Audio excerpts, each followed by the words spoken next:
মানুষের সেবা করা। সুযোগটা কি মানুষের অধিকার নিয়ে কিন্তু কথা বলা। সুযোগটা হচ্ছে যে আপনি এই যে বাংলাদেশ আমরা করতে চাই, গণঅভ্যুত্থানের পরে নতুন বাংলাদেশ আপনারা যেন করতে পারেন।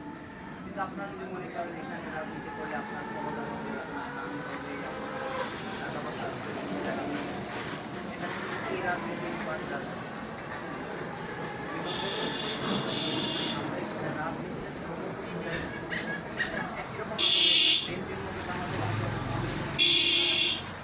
সেই জায়গাটাতে আপনাদের খুব স্পষ্ট চিন্তা রাখাটা দরকার। আমরা যে রাজনীতির কথা বলছি, আমরা যে আগামী বাংলাদেশের কথা বলছি, সেখানে আগের ক্ষমতা এবং ব্যক্তিকেন্দ্রিক রাজনীতি নাই।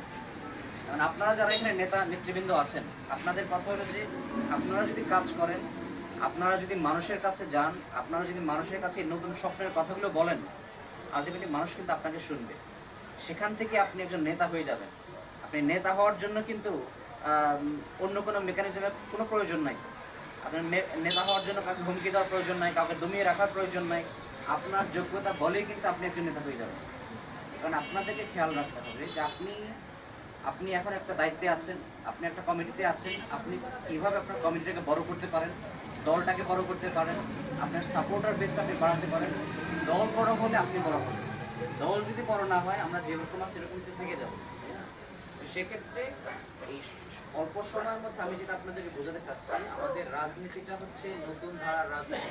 আমরা আগের রাজনীতি যেতে চাই, আমরা কিন্তু আগের মারামারি হানাহানি রাজনীতি যেতে চাই। আমরা সামনে নির্বাচন করছি, নির্বাচনে আমরা ক্যাম্পেইন করব। সেই ক্যাম্পেইনে আমরা একেবারে স্বচ্ছ একটা ক্যাম্পেইন করতে চাই। সেখানে টাকা দিয়ে আমরা ভোট কিনবো না, সেখানে আমরা ক্ষমতার অপব্যবহার করবো না।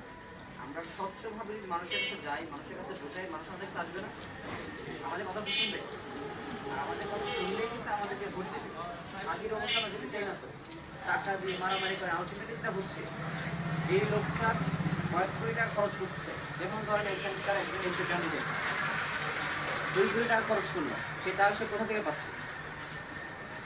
সেই টাকা হয়তো সে নিজের পকেট থেকে দিচ্ছে, অথবা আত্মীয় স্বজন নিয়ে দিচ্ছে, অথবা ধরেন কোনো ব্যবসায়ী কোনো জায়গা থেকে চাঁদাবাজি করে সে দিচ্ছে।